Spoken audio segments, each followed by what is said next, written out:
So what I'm thinking is maybe I can start introducing codecs from here. Fouad, as always, is like coding away in the background, and then he can join me for the live demos. What do you think?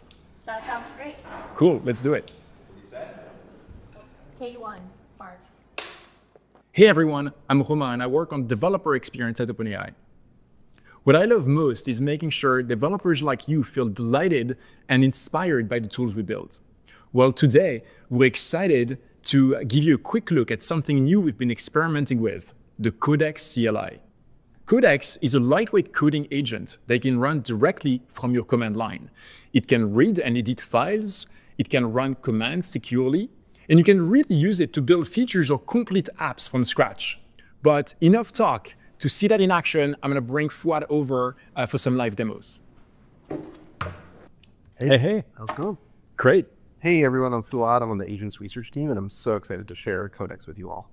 Why don't you kick us off with maybe like a project that people might have seen before? Let's say like OpenAI.fm that we use as a quick demo app for our voice models. Yeah, let me go and pull up the website, OpenAI.fm. I think it's an open source repo, right? So I can just go ahead and clone that locally and fire up Codex. And so here we have Codex just running on my machine. The cool part is that it runs with any of our public models. And since I'm not that familiar with the code base, I'm just going to go and start off by asking it to explain this code base to me. And so what I'm looking at here on the screen is that you're using O3 that we just launched today. Yeah, you can actually use anything from 4.1 from a few days ago to O3 and O4 Mini today. And I think one really cool thing is as it's actually calling these tools, it's running commands, you can see it run the commands directly on your machine.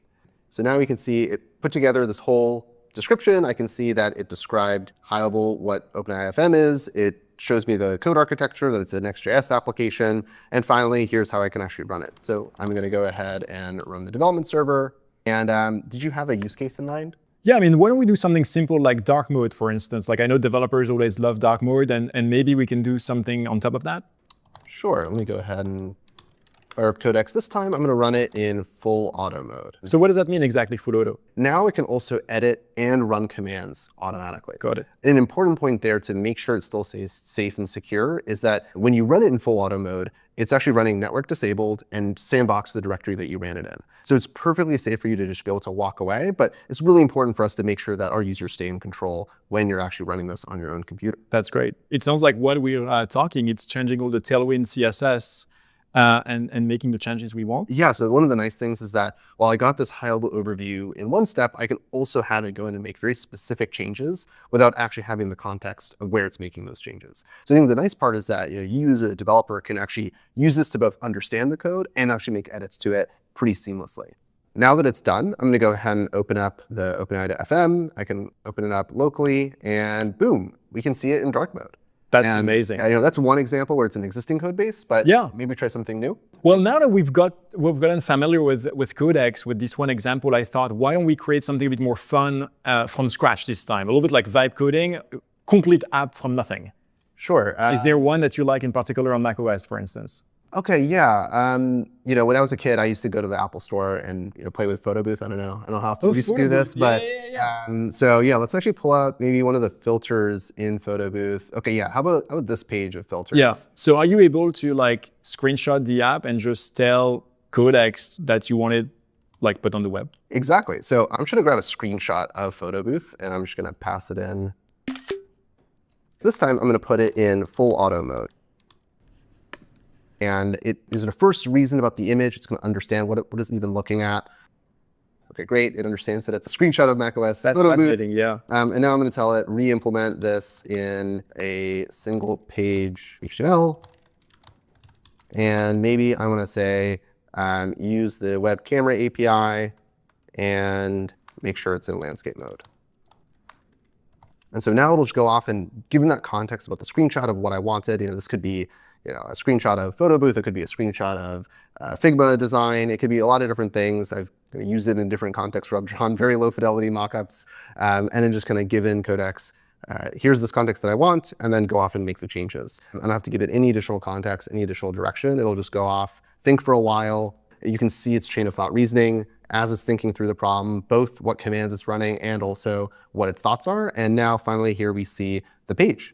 Now, if I go ahead and open that page in my browser, I can go ahead and see that it created this photo booth. And boom, we have... Oh my God.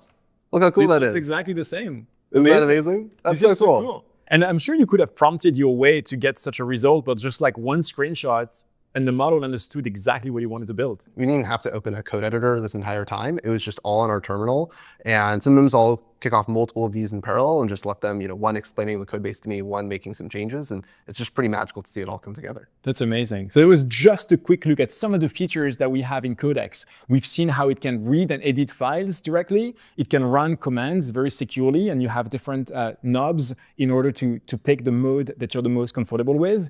But my personal favorite feature is really that one, like the multimodal reasoning. That's really the true magic of those reasoning models.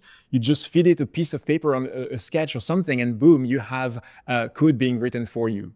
Do you want to share anything about one more thing about Yeah, Codex? there's always one more thing. We're really excited to actually share Codex with you. Fully open source. You can go to our GitHub, you can see the Codex repo, you can explore it, you can actually use Codex to understand more about the repo, and we're super excited to hear what you think. Yeah, and Codex works with GPT 4.1 launched on Monday and with O3 and O4 Mini launching today.